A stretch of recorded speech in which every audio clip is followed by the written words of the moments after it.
Hey everyone, Roxabox90 here with another Commander 2013 spoiler video. Yep, we are back and we have some more spoilers today. Realize I'm not going to put out a spoiler video every time one card appears. I'm going to try to wait for at least a couple so that there's something to discuss.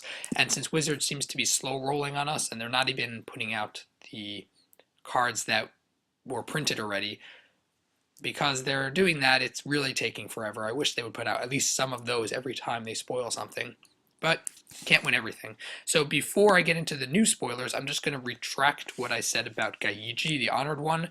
Gaiji actually reads, whenever a creature attacks one of your opponents or a planeswalker your opponent controls. I didn't read it like that. It makes Gaiji a lot better because it encourages everyone to attack other players and not you. If they do, they get the bonus, and if they attack you, they don't.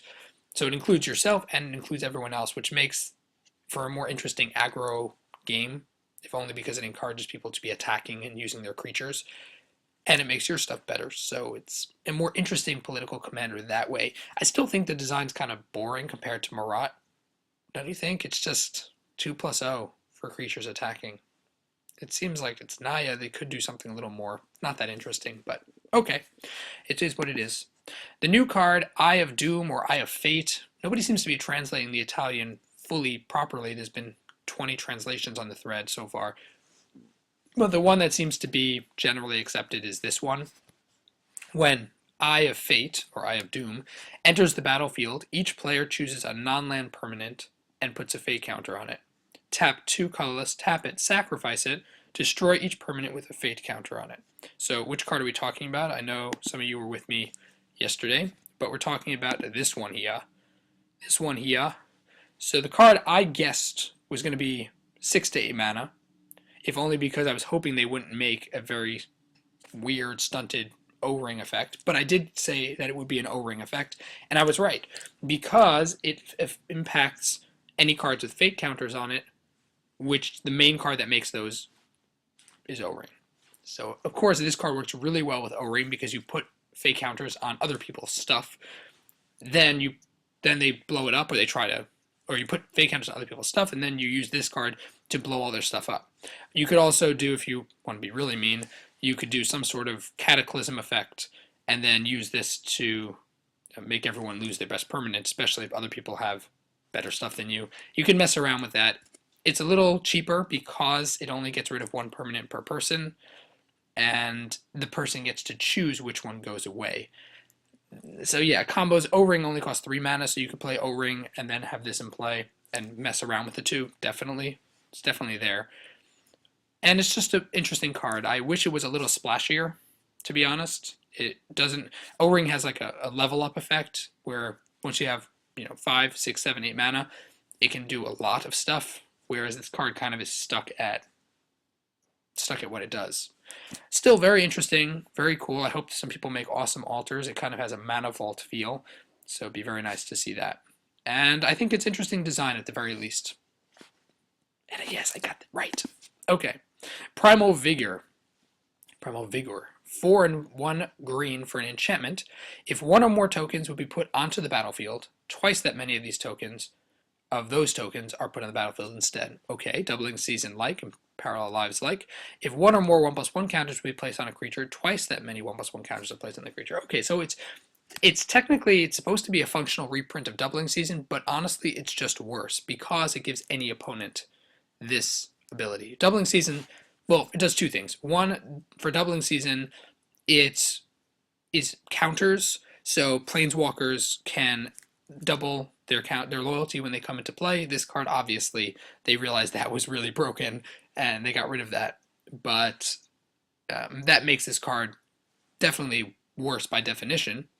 But since we run doubles of cards in EDH, or triples, because we want to try to have we have singletons, but there are some cards we want more than others. So this card in a token deck would, of course, be insane. Realize, though, that it helps your opponents, which also makes it so doubling season helps at only you. I would have preferred if they're going to reprint at the same, they're going to print at the same mana cost, then it should be only you, especially if they took away the planeswalker effect. But the fact that it helps everyone is, yeah, it's supposed to be more political and whatever, but it makes it significantly worse than doubling season. Not that you shouldn't run it, In dual commander, you definitely shouldn't run it, if only because it helps your opponent.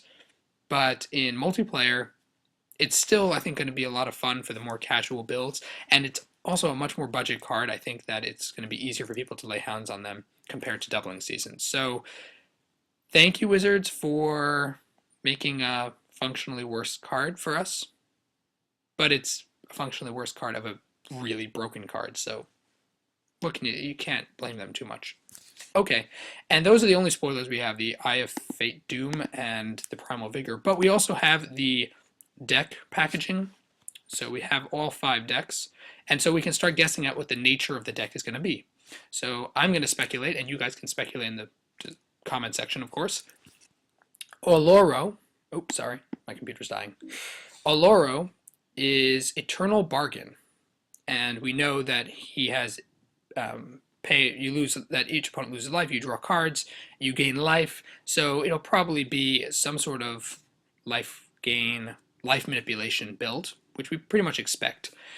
Power Hungry is going to be aggro, just straight out aggro, I would think. It's Jund colors, and it'll probably be some form of feeding tokens to make things more powerful. Kind of Devour-like, but not quite as bad as Devour, I hope. Interesting, okay. Evasive Maneuvers for the Derevi deck. Yep, it's all going to be ETB and protection of stuff. So you're going to be lots of flickering probably, and it fits the banned colors, while also Derevi is the monster here, so interesting. And then Nature of the Beast for Marath. I keep saying Marat, but Marath. And it's going to probably tap into a lot of the Naya aspects, including the +1 counters, the damage. It's going to make creatures. It's going to probably tap into a whole variety of token manipulation, along with heavy aggro. So it's kind of, I think it's going to be more similar to the Jund deck, but I really hope they find ways to differentiate the two. Yeah, that's pretty much my thoughts. And then Mind Seize is the final deck with Jaleva, which will probably be stealing / copying / manipulating of spells, including opponent's spells, which fits the Grixis control color build and kind of makes sense. These are my very broad guesses right now. As we get more spoilers, I'll probably be more specific. But of course, you guys can speculate also. Let me know your thoughts about these 2 spoilers in the comment section of the video. As well, let me know your speculation on these decks. Thanks for watching, everyone. Roxabox90 signing out. I'll see you guys next time.